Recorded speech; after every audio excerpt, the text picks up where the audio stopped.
Hello दोस्तों, कैसे हो आप सभी। आज मैं आपके लिए कहानी लेकर आई हूँ मोह भंग। 42 वर्षीय अविनाश कुछ समय से अपने आप को बहुत अकेला महसूस कर रहा था। जब वह 42 साल का था तो उसके पापा चल बसे। उसकी नौकरी लगे हुए कुछ महीने ही हुए थे और उसके लिए रिश्ते आने शुरू हो गए थे। उसके पापा भी नौकरी करते थे। उसके दो छोटे भाई और एक बहन थी।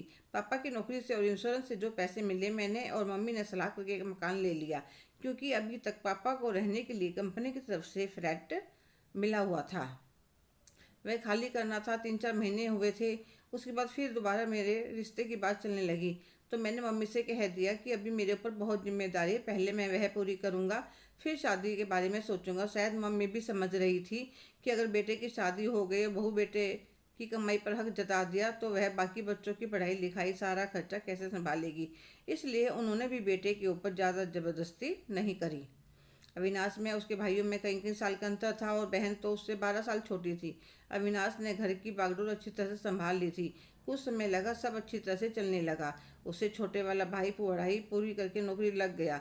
उसके लिए भी रिश्ते आने लगे तो अविनाश कहने लगा, माँ पहले नीरज की शादी कर देते हैं। शादी के 1 साल बाद नीरज ने ट्रांसफ़र ले लिया और वह चंडीगढ़ चला गया। माँ सब समझती थी। उसने किसी से कुछ नहीं कहा, पर वह जानती थी कि नीरज की पत्नी रेवती ने उस पर ट्रांसफ़र के लिए दबाव डाला होगा, ताकि उसे घर में काम ना करना पड़े और खर्चा भी ना देना पड़े और अपनी ज़िंदगी अपने हिसाब से जिए। घर में कलह ना हो, इसलिए वह यह बात किसी के सामने नहीं कहती। ऐसे ही समय व्यतीत होता रहा और सबसे छोटे भाई की नौकरी भी लग जाती है और उसके लिए भी रिश्ते आने लगते हैं। छोटे वाले भाई ने कहा, पहले प्रिया की शादी कर देते हैं, फिर भैया की शादी के बारे में सोचेंगे। मैं उनसे बहुत छोटा हूँ। माँ भी सब समझती थी कि बड़े बेटे की उम्र निकली जा रही थी। घर की जिम्मेदारियां निभाते निभाते, पर क्या करे, वह भी मजबूर थी। उधर छोटे भाई राजन के लिए रिश्ते आ रहे थे।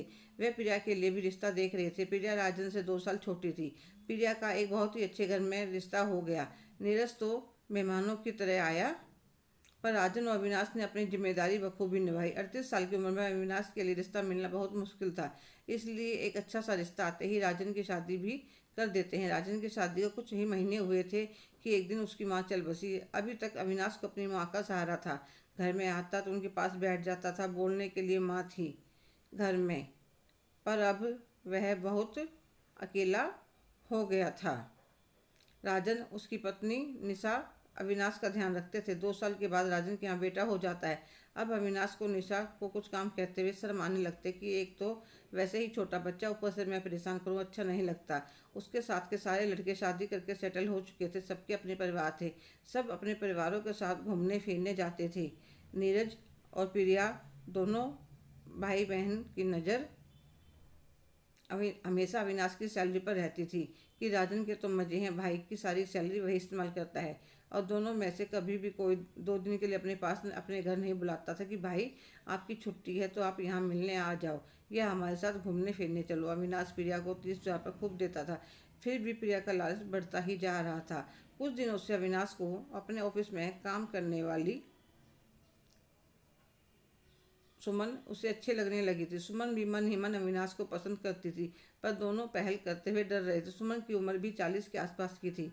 वह तलाकशुदा थी। शादी के 1 महीने बाद ही उसका पति के साथ तलाक हो गया था, क्योंकि उसके पति को शादी करने के लिए जबरदस्ती मजबूर किया गया था।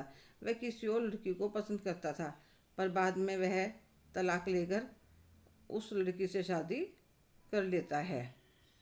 सुमन अपने घर वापस आ गए थे। उसके मम्मी पापा ने दोबारा शादी करने पर बहुत जोर दिया, पर अब सुमन का मन नहीं था। वह अब दोबारा धोखा खाने के लिए तैयार नहीं थी। इतने मम्मी पापा रहे, इतने तो सब ठीक चलता रहा, पर अब सुमन की उसकी भाभी ने जीना हराम कर रखा था। घर में सारी सैलरी देने के बाद भी वह पूरा घर के काम भी करवाते, तब भी सबके सामने कहते फिरते, हमारी छाती पर बैठी है मूंग दलने के लिए, पता नहीं कब पीछा छूटेगा इससे। सुमन 2 साल पहले परेशान होकर अपना ट्रांसफ़र करवा लिया था। अब वह 2 साल से अविनाश के साथ काम करती थी।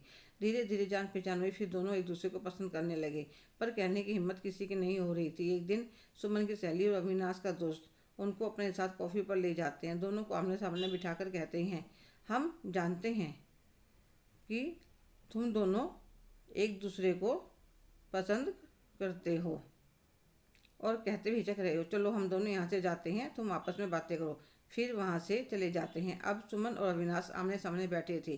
कुछ देर बाद अविनाश कहता है, सुमन जी क्या आप मुझसे शादी करोगे। सुमन अविनाश की तरफ देखने लगती है।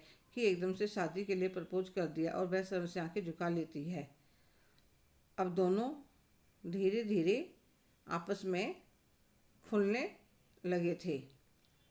कुछ समय पश्चात दोनों फैसला कर कि अपने अपने घर पर बात करते हैं, फिर शादी कर लेंगे। सुमन को तो थोड़ा डर था कि भाभी जरूर हल्ला मचाएगी, पर अविनाश बहुत खुश था कि उसके भाई, उसकी बहन, सारा परिवार उसका बस घर बसता देखकर खुश होंगे। वह घर आकर राजन को सारी बात बता देता। राजन, उसकी पत्नी को तो जैसे सदमा लग गया था। दोनों यह सोच कर बैठे थे कि भैया की सैलरी पर पूरी उम्र ऐश करेंगे।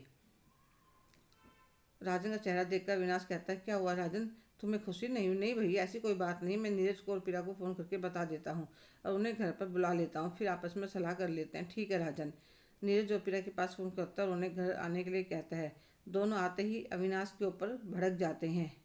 भैया, अब आपकी उम्र है शादी करने की, 40 पार कर चुके हो, वह भी एक तलाकशुदा के साथ। हमारे समाज में क्या इज्जत रह जाएगी? अविनाश को यह उम्मीद नहीं थी। अपने छोटे भाई बहनों से उसने तो अपनी ज़िंदगी कितने साल परिवार को दे दिए थे, अपने बारे में कभी नहीं सोचा, और आज छोटे छोटे भाई बहन उसको नसीहत दे रहे थे। वह कुछ नहीं बोला और अपने कमरे में आ गया। नीरज और पीरा तभी गुस्से में अपने घर वापस चले जाते हैं। इधर राजन और उसकी पत्नी को सब कुछ डामाडोल होता दिख रहा था। अविनाश बाजार से आते जाते घर का सामान, राशन, बिजली का बिल, फल सब्जी, घर का सारा खर्चा अविनाश नहीं उठा रखा था। राजन की सैलरी ऐसे की ऐसी बच जाती थी। उन्हें कहीं जाना होता था तो मुन्ना को भी संभाल लेते थे। कभी आराम से मूवी देखने चले जाते थे। दोनों आपस में बात कर रहे थे। भैया को इस उम्र में शर्म आनी चाहिए, यह क्या कोई शादी करने की उम्र है? अविनाश ने उन दोनों की बातें सुनी तो उसकी आंखों में आंसू आ गए। जिन्हें मैं पूरी उम्र अपना परिवार समझता रहा, उनके दिल में मेरे लिए कोई भावना ही नहीं है। वह तो मुझे बस एक पैसा कमाने की मशीन समझते हैं। आज अविनाश का अपने भाई बहनों के लिए जितना मोह था सब भंग हो गया था। कि कितने स्वाद की दुनिया। उधर सुमन की भाभी भी उसको बहुत बातें सुनाती है। क्या तुमने इसलिए ट्रांसफ़र करवाया था कि अपने परिवार की इज्जत मिट्टी में मिला सको? अरे अब कोई तुम्हारी उम्र है शादी करने की? भाभी को भी ऐसे रहने की आदत पड़ गई थी, जो अकेले उसके भाई की तनख्वाह से संभव नहीं था। आज दोनों कॉफ़ी हाउस में आमने सामने बैठे थे और दोनों के दोस्त भी साथ में थे। उन्होंने सारी बात बताई तो वे कहने लगे, अब सबके बारे में सोचना छोड़ दो अविनाश, तुमने अपनी पूरी ज़िंदगी अपने परिवार को दे दी। जब अभी तक वह तुम्हें नहीं समझे तो आगे तो क्या यही सोचेंगे? तुम दोनों एक फ्लैट किराए पर ले लो, आगे सेविंग करके एक छोटा सा अपना घर भी ले सकते हो। दोनों अच्छा खासा कमाते हो, अपनी ज़िंदगी सुख शांति के साथ जियो। अब दोनों ही फैसला कर लेते हैं अपना अपना घर छोड़कर शादी करने का। अविनाश और सुमन ने एक हफ्ते के अंदर एक फ्लैट देख लिया था और सारा सामान भी खरीद लिया था। आज उनकी कोर्ट मैरिज थी। दोनों बिना किसी को बताए वहाँ पहुँचने के लिए अपने अपने घर से चल पड़े थे। हेलो दोस्तों, कैसे हो आप सभी? आपको क्या लगता है जो अविनाश और सुमन ने फैसला लिया, क्या वह ठीक है? कमेंट करके ज़रूर बताइएगा। अगर आप मेरे चैनल पर नए हैं तो प्लीज़ लाइक, शेयर, सब्सक्राइब करना ना भूलें।